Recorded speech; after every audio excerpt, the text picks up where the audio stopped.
Assalamualaikum dan selamat tengah hari. Saya Salasia Safian dan ini ringkas jam 12. Kita mulakan dengan laporan ini. Kerajaan Sarawak akan mengadakan perbincangan dengan Kerajaan Persekutuan untuk mengambil alih Pelabuhan Bintulu. Menurut Premier Sarawak Datuk Patinggi Tan Sri Abang Jari Tunopeng, pengambil alihan daripada Kerajaan Persekutuan adalah untuk membolehkan ia ditadbir dan dimajukan lagi sebagai pelabuhan negeri sejajar dengan strategi yang dirangka. The state government would be in discussion with the federal government to discontinue Bintulu Port as a federal port so that it can be administered and further developed as a state port in accordance with the strategies I have already mentioned. Jelas Abang Johari, jika hasrat itu dapat dicapai, ia akan membolehkan Kerajaan Sarawak mempunyai pelan induk untuk pembangunan semua pelabuhan di Sarawak. Pada masa sama, ujarnya, ia dapat memastikan setiap pelabuhan memainkan peranan dalam mempromosikan perdagangan dan perniagaan serta meningkatkan hubungan perkapalan dengan hub pengangkutan dan logistik global. Selain itu, katanya Kerajaan Sarawak juga mahukan Pelabuhan Bintulu untuk menjadi sebahagian daripada kluster pelabuhan negeri di bawah Lembaga Pelabuhan Pusat yang akan diperbadankan mengikut Undang-Undang Negeri. Under a central port authority which could be incorporated by state law. This new central port authority will streamline and coordinate the management, operation, planning and development of all ports located in the state. This authority will be able to ensure harmonization of port tariffs and dues for all ports. Jelas beliau, tarif Pelabuhan Bintulu yang tidak dinaikkan sejak 1993 adalah lebih rendah daripada tarif pelabuhan negeri. Ia sekaligus mengalihkan trafik dari pelabuhan lain ke negeri ini. Ia tambahnya bercanggah dengan saranan jawatan kuasa antara kerajaan IGC supaya tidak ada yuran dan yuran pelabuhan yang bersifat diskriminasi di antara pelabuhan-pelabuhan di Sarawak yang akan mempunyai kesan mengalihkan trafik perdagangan dan maritim dari mana-mana pelabuhan lain. Pelabuhan Bintulu mampu dibangunkan sebagai hub pengangkutan utama di rantau Asia Pasifik. Premier Sarawak Datuk Patinggi Tan Sri Abang Jari Tunopeng berkata, bagi memastikan pertumbuhan dan kejayaan yang berterusan, pihaknya berhasrat meneruskan kerjasama dengan Petroleum Nasional Berhad Petronas sebagai pemegang kepentingan utama pelabuhan dalam mengurus dan mengendalikan Pelabuhan Bintulu. Petronas have proven track record of successfully managing and operating Bintulu Port over the years. With the same commitment and good cooperation between the state and Petronas, Bintulu Port will have the opportunity of transformation towards becoming a major port or transportation hub in the Asia Pacific region. Bintulu Port Sendirian Berhad BPSB yang diberikan konsesi pada 1 Januari 1993 untuk operasi pelabuhan menyaksikan Kerajaan Sarawak mempunyai 39.7% saham, manakala Petronas dan Syarikat Perkapalan Antarabangsa Malaysia Berhad bersama-sama memegang 30.8% saham berjumlah 70.5% daripada saham terbitan BPHB yang disenaraikan di Bursa Malaysia. Sementara itu, ketika menyentuh mengenai sama laju Industrial Port Sendirian Berhad SIPSB, Abang Jari berkata pelabuhan tersebut disasar mampu mengendalikan lebih 10 juta tan kargo menjelang 2030. Katanya ia berdasarkan pencapaian hasil operasi memberangsangkan pelabuhan tersebut sepanjang tahun lepas.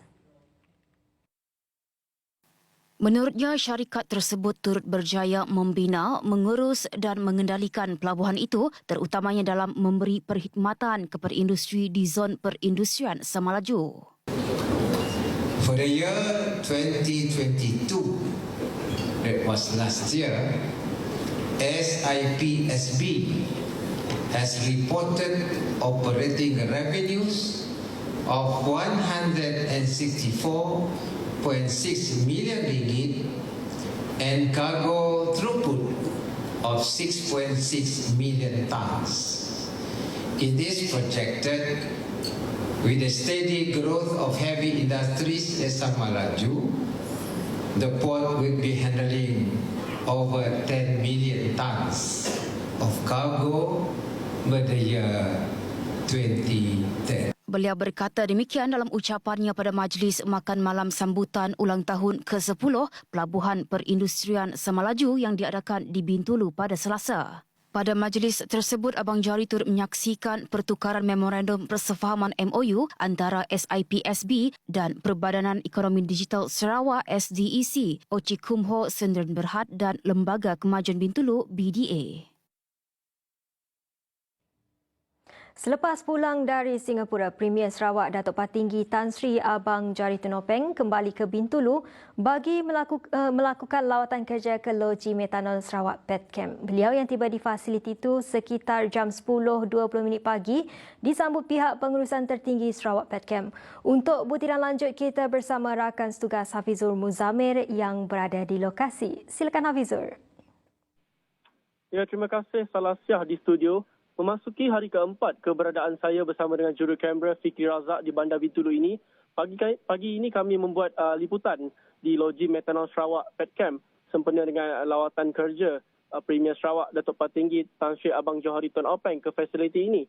Jadi untuk makluman, Abang Johari yang tiba sekitar jam 10.20 pagi tadi telah disambut oleh pengarah urusan dan ketua pegawai eksekutif Sarawak Petchem Sdn Berhad iaitu Tuan Muhammad Ibrahim. Jadi sebelum melawat fasiliti di sini, Abang Johari telah diberikan taklimat mengenai kemaskini projek-projek yang sedang berlangsung di fasiliti ini oleh pihak pengurusan tertinggi Sarawak Petchem. Kemudiannya beliau menyempurnakan majlis penyampaian sijil untuk pencapaian 10 juta jam bekerja tanpa kecederaan di fasiliti ini. Dan sejurus selepas itu, Abang Johari dibawa untuk melawat ke tapak loji metanol ini yang mana lawatan itu bermula sekitar jam 11.45 pagi tadi dan masih lagi berlangsung dan pihak media difahamkan ia bakal tamat sebentar sahaja lagi.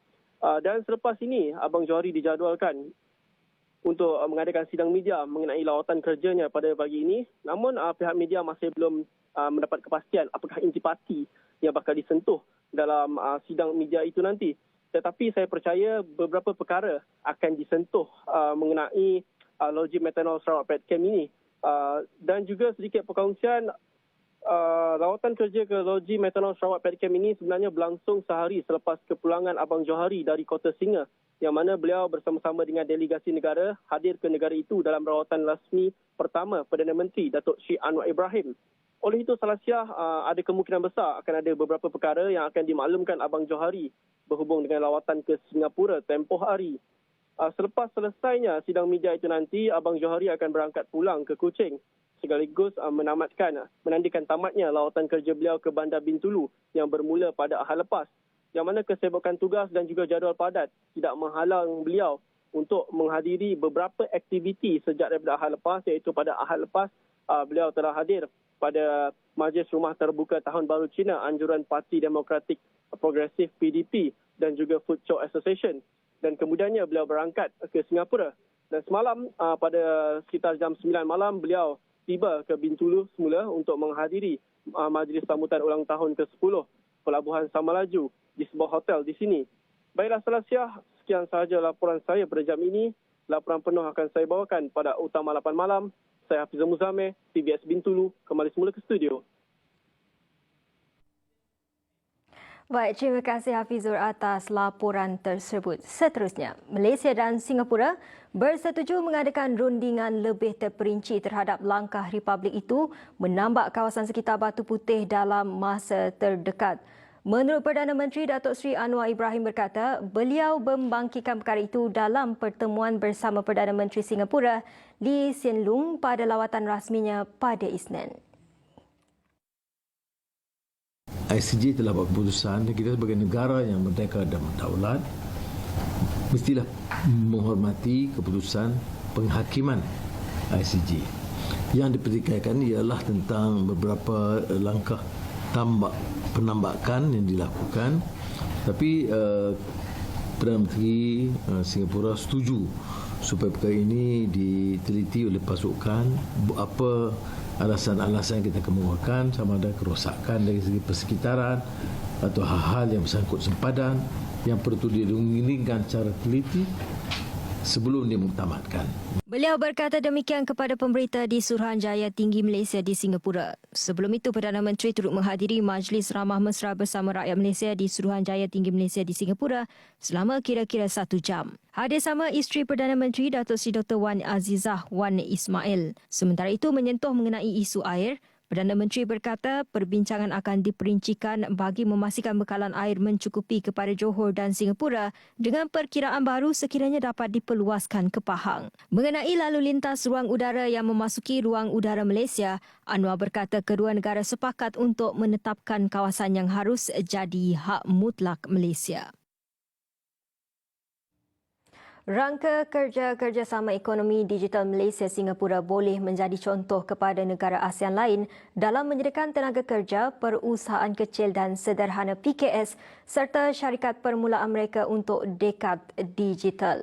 Menurut Menteri Perdagangan Antarabangsa dan Industri Tengku Datuk Seri Zafrul Tengku Abdul Aziz, melalui kerjasama antara Malaysia dan Singapura, Malaysia berharap dapat mempelajari dan berkongsi amalan terbaik yang akan memudahkan pembinaan bakat, menaik taraf infrastruktur dan lain-lain sama ada dalam sektor awam atau swasta.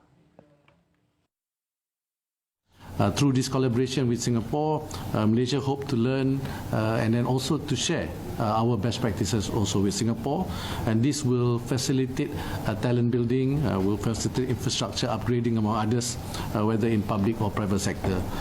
Jelasnya bagi rangka kerjasama dalam ekonomi hijau, Malaysia mengalu-alukan kerjasama dengan Singapura dalam pengetahuan teknikal untuk keperluan pengawal seliaan bagi kenderaan elektrik EV, kenderaan autonomi dan inisiatif ekonomi hijau seperti kredit karbon. Rangka kerjasama berkenaan juga merupakan inisiatif antara Kementerian Perdagangan Antarabangsa dan Industri MITI serta Kementerian Perdagangan dan Industri Singapura untuk meningkatkan kerjasama dua hala dalam bidang ekonomi digital dan ekonomi hijau. Mengenai prospek pelaburan untuk Malaysia, Tengku Zafrul mengakui terdapat persaingan yang kuat dan terdapat bidang untuk ditingkatkan, terutamanya dalam industri yang ingin diberi tumpuan. Data MITI yang dikeluarkan baru-baru ini, Singapura menyumbang nilai ekspor terbesar dalam kalangan negara-negara ASEAN iaitu RM232.57 bilion pada 2022, diikuti Thailand, Indonesia, Vietnam dan Filipina. Singapura, Thailand dan Indonesia merupakan 3 destinasi ekspor utama pada 2022,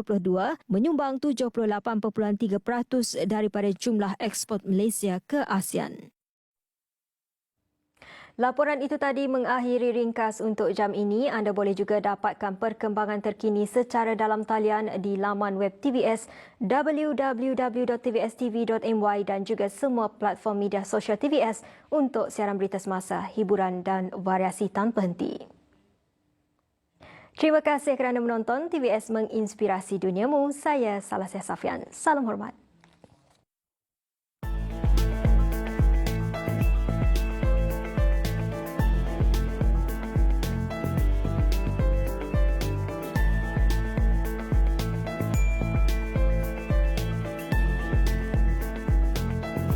Sempena Tahun Baru Cina, TVS menyajikan pelbagai rancangan TV terbaik.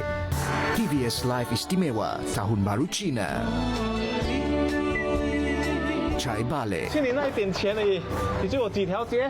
现在我没有钱还贷款了，银行又来收屋了，我一家大小怎么办？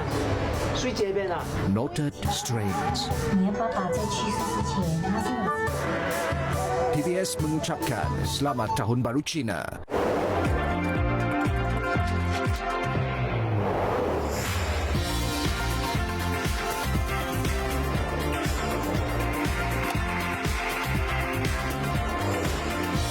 Salam sejahtera, saya Ahmad. Ini pada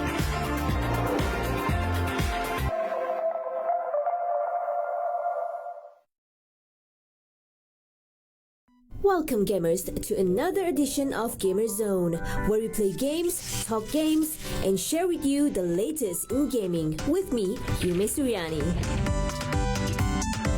Warner Bros. Interactive Entertainment announced the highly anticipated project will be delayed a year into 2022. No other detail follows the announcement, but it will be launched on PS4, PS5, PC, and the Xbox platform.